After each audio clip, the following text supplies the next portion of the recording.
All right. So welcome to this edition of Voices of Nutley. So I'm here today with John Simko. Hi, John. How are you? I'm good. How are you? Good, good. So why don't you tell us a little bit about yourself? So again, my name is John Simko, and in Nutley, some of the things that I do is I'm the director of the Nutley Museum, which means I'm on the board of directors of the Nutley Historical Society, and that takes up a lot of my volunteer time in Nutley. And I'm also an appointed board member of the Nutley Historic Preservation Committee. And of course, the two of those sort of go hand in hand. One promotes the history of the town. The other one really strives to um, prevent that history from being torn down or to preserve that history. Okay, amazing. So tell me a little bit about your role there, or a little bit about what you do on a day-to-day basis. So as the museum director, and again, all of us who do this kind of work in Nutley are volunteers. So we all have day jobs. I'm a freelance editor for a number of companies in Manhattan that I work out of my house and do that. When I'm not doing that, the day-to-day roles at the Historical Society are we have monthly meetings where we prepare an agenda for the upcoming month. Initially, we prepare it for the year. And what we wind up doing is we have historical meetings in town. We have community groups that come and use our facilities. We're housed, by the way, in a really beautiful 1871 brick schoolhouse. So we've got a terrific setting, not only for the Historical Society, but for the museum as well. So we do open to the public. We're volunteers, so we don't have regular hours every week. But later on, near the end of this, I'll give people a telephone number that they can call, that we're happy to arrange private tours of the museum and to check a schedule for days that we are open to the public.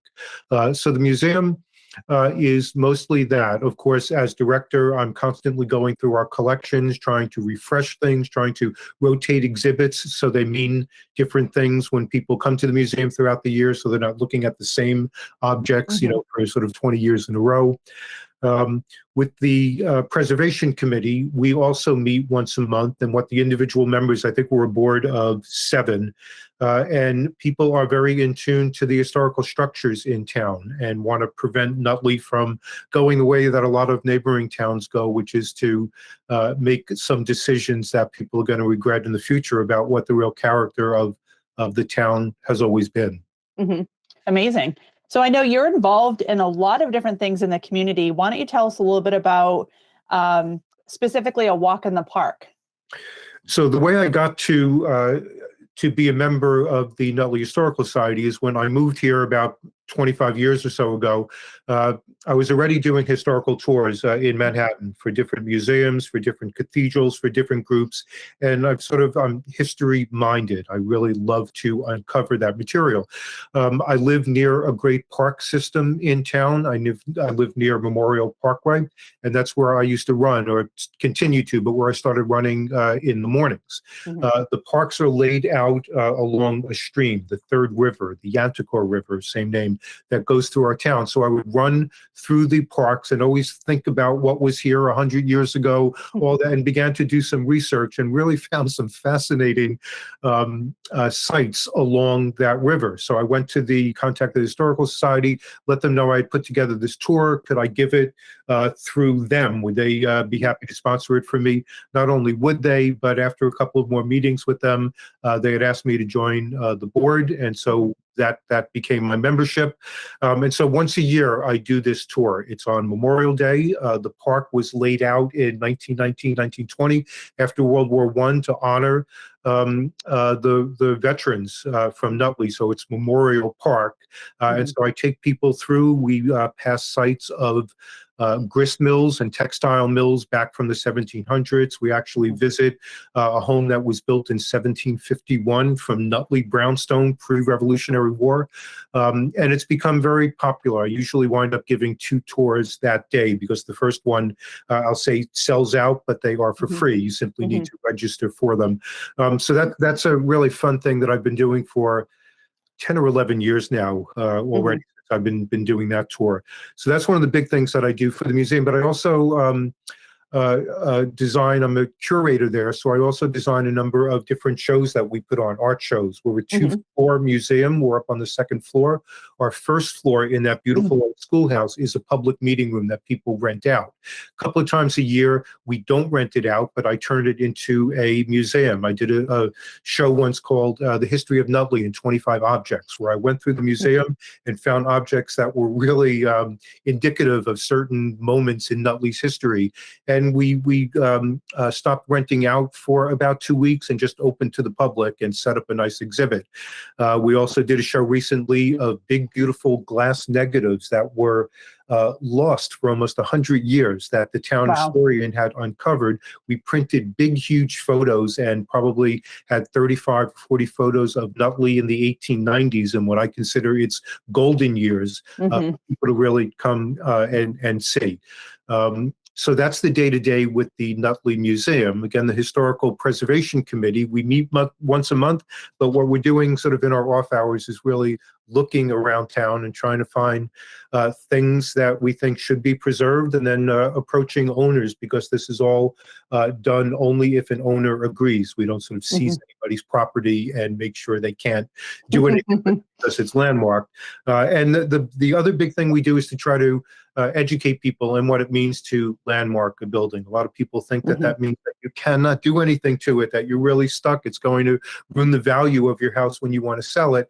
None of that is true. It's hard to convince people, though, about the value of that. So that's one of the other roles that we have, is not only to find structures that should be preserved, but also to educate the public, to make them want to come to us with their beautiful homes or businesses or whatever the structures are. Amazing. And tell me a little bit about, you do the library Centennial celebration. That was in 2014. Tell me a little bit about that. So our library is one of the incredible Carnegie libraries that were these great gifts to America, in the 1910s, 19-teens. We built our museum in 1914. The wonderful things, by the way, about the Carnegie libraries is that they really opened up the idea of sort of open stacks to everybody. Not only did you go in and get a book from your librarian, but you were able to go and look everywhere throughout the library. We hadn't had a public library prior to the Carnegie one. So we celebrated, it opened in 1914. We celebrated its centennial at the end of 2013 when it began to be built, and 2014. And I was the co-chairman of the committee, and we celebrated every month. We had a different historic event that we would do. But I had the idea to kick it off with when I was doing research about the history of the museum. I found out that I actually found an invitation from the Masons that came and laid the cornerstone, did all of their ceremonies with the cornerstone, and I wound up contacting a group of New Jersey Masons. They trained, because I don't think they did something like this, or they do this very often. And sure enough, on opening day, 100 years later, we had about 50 Masons in full regalia marching to the museum with their wheat and their oil and their measurement sticks to reproduce the ceremonies that they did 100 years ago. It was a really great day. That's amazing. Yeah, the town really enjoyed that. Did you capture that? Do you have photographs or video or anything? We have a nice set of photographs. Somebody might have videos of it, but we certainly have a great set of photographs of that event. Yeah. Oh, that's amazing. Yeah, I'm sure people would love to see that if they didn't participate or weren't aware of it. Yes. I know they'd probably love to look back at it. For sure. And tell me also, I know that you are also a Hall of Fame judge, starting from 2017. Tell me a little bit about that. Yeah, so Nutley's got a Hall of Fame, and what that means is that you're not, you don't get into the Hall of Fame because you've done incredible things in Nutley. You've done things because you're a son or a daughter of Nutley who's gone out into the world and done incredible things out there. You need to have lived in Nutley for 10 years if you weren't born here in order to be eligible. So we have people like Martha Stewart, who was born in Nutley and lived here, but also Annie Oakley, who lived in Nutley for about a dozen years or so. So I was asked to be a judge. I think they've been doing this maybe since 2013. 2017, I was asked to be one of the judges. I've been doing it. We do it every other year. And I've been I've taken on with my role is to try to get people who have been deceased for a long time. And we always have a nice mixture of current people who are out there in the world making a difference, and people from our historic past. I mentioned somebody like Annie Oakley. Nutley, since we are so close to Manhattan, I've worked in Manhattan my whole life. I'm a 20-minute subway ride or 20-minute train ride away. So we've always had a lot of people here in the past, whether they are artists who work in the city but live in Nutley, or writers or editors of magazines. And so a number of those people, I've taken on that role and tried to make sure that the town is aware of not only the current people who should be included, but people from Nutley's really rich past. And it's been a very rewarding thing to be on for the last, I guess, 6 years or so. That's amazing. So Yeah. tell me, what's something about the Nutley area that maybe somebody who's new to Nutley or is watching us here, tell us something that you think that they should know about Nutley. So some of the things that I think are important to know about Nutley is that we do have this really great collection of pre-Revolutionary War buildings that are all built of local Nutley brownstone. We have a terrific history of volunteerism in our town. If you come here, there are plenty of opportunities to add your talents to keeping Nutley as it was, or making Nutley change in a way that is for the good. So we've got a really rich tradition and history of that. And I would tell people that that's something important to know about our town. Our parks are one of the real draws for people to live here. As I mentioned, we've got this river called the Third River if you're British, or the Yantakor River if you are Lenni Lenape Native Americans. Same river, different names.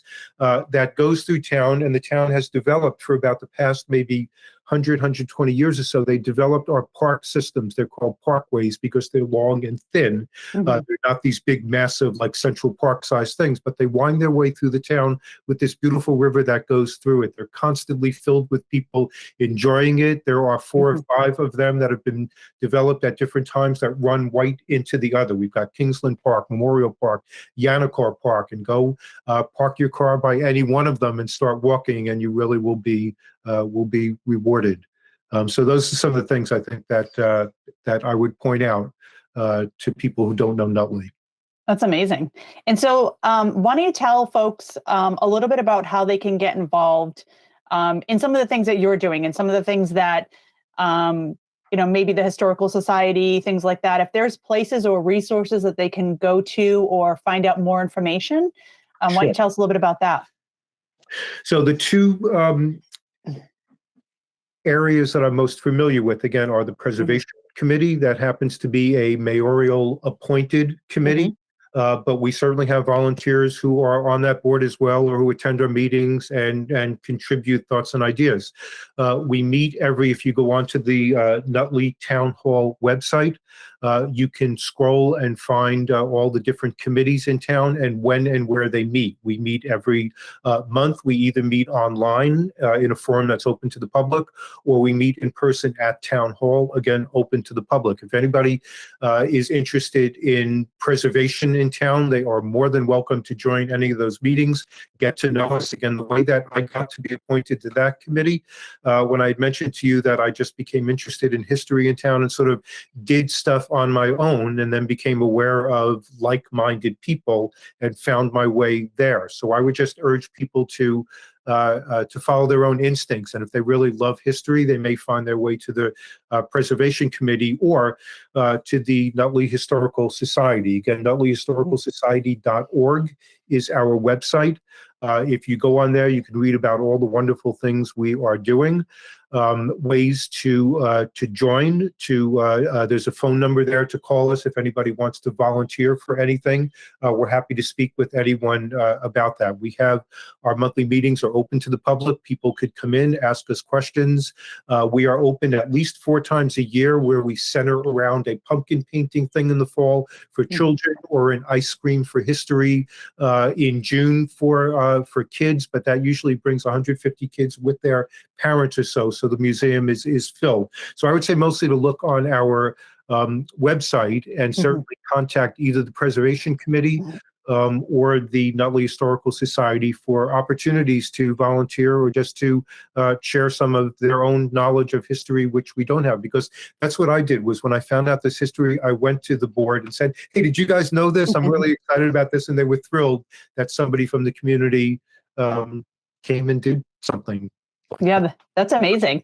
I So do want the opportunity to mention Sure. 2 of the things that I've been involved with, again, just sort Sure. of wandering through town and finding things. Mhm. When I was in our middle school, which was built in 1926 as a high school, it's since transitioned to becoming our middle school, I found a number of murals that were 6 feet wide, I'll say hidden on walls, but they were sort of set back in niches.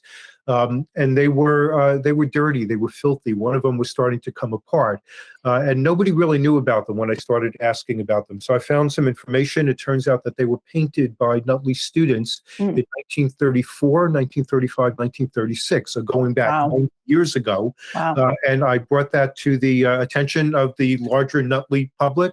And under the guidance of the Nutley Historical Society, we fundraised, and through all private fundings, we had an art restorer come in and restore the 5 murals that were there, repair and restore, and they're absolutely beautiful now. And when I mentioned 5 of them and these niches, we also discovered that there were 6 niches. For some reason, students 90 years ago didn't fill that 6th niche. So in addition to cleaning their murals, we had another student contest 90 years later, an art competition, and we found in Nutley about 17 kids joined. We gave them a amateur circus that Annie Oakley was in Nutley as their general topic. We had an art committee who sifted through the 17 pieces that were given to us. They were half-size maquettes, studies for what the final piece would be. We chose a winner. That kid painted a beautiful mural that matched the others in size, and not only did we present the clean murals to the town, we had well over 100 people there at that event, but we also then unveiled the new mural, which again, 90 years later, completed this mural cycle by a Nutley student that was begun by Nutley students a long That's time. amazing. That was very satisfying. So to get amazing. And currently, so that ended about a year or so ago. Currently, what I'm working on is through a walk in a local cemetery. We have 2 of them here that are tied to, one to a Methodist church and one to a Reformed church.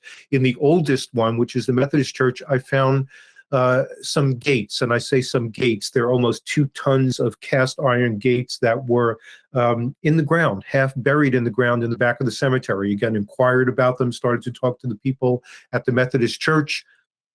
They had been up as gates in that ceremony, in that cemetery, until about 20 or 30 years ago. They had been there since 1903, and then were taken down. When I researched them, I found out that the town, a lawyer for Nutley, had purchased them from an estate on 135th Street and Broadway in Manhattan, very close to us, in 1903, when they were already 100 years old. So we're talking about 220-year-old, incredibly beautiful cast iron gates that are 20 feet long and 8 feet high in some pieces. So I wound up again getting private funding. The town was good enough to help me get this 1.5 tons of metal out in Pennsylvania, where they were sandblasted, restored, down, taken down to the original metal, painted black like you see any good fences and outdoor material now. They're now back in Nutley, and I'm looking for the best way to re-erect them in front of our museum. Again, this beautiful 1871 brick schoolhouse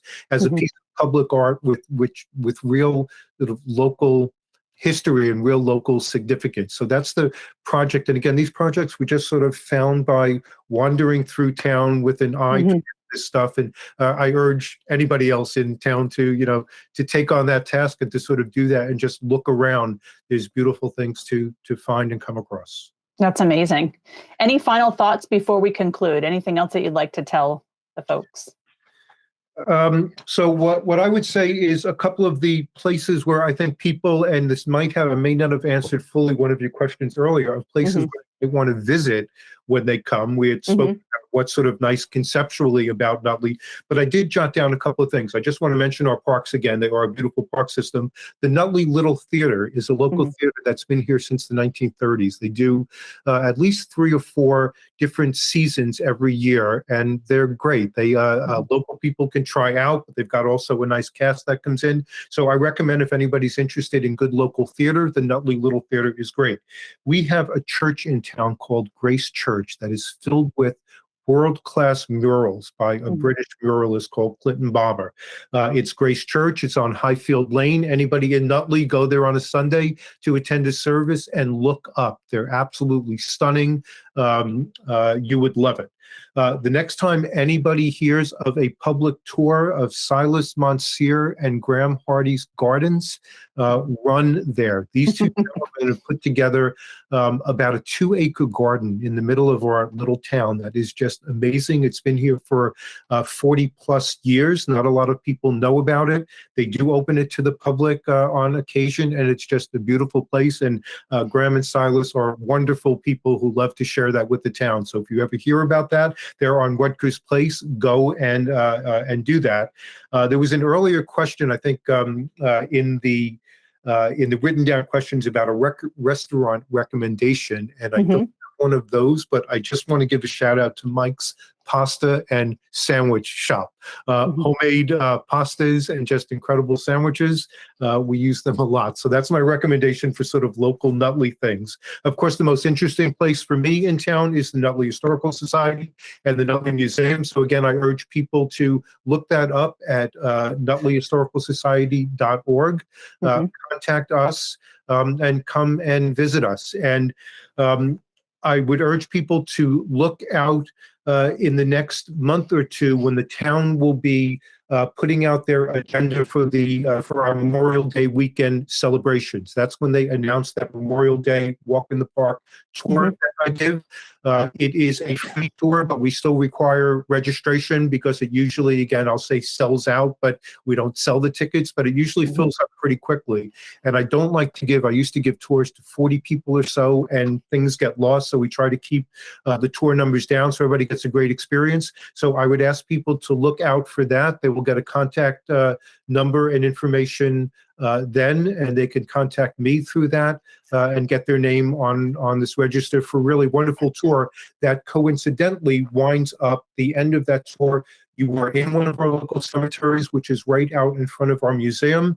The museum is then open to the public that day, and since it's Memorial Day, what I normally do is take out all of our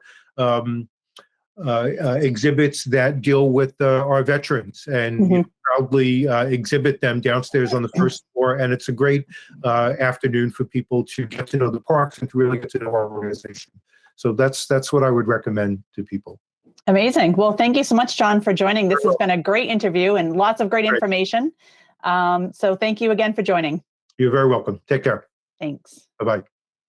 Thank you for watching this episode of Voices of Nutley. For content just like this, subscribe to our blog.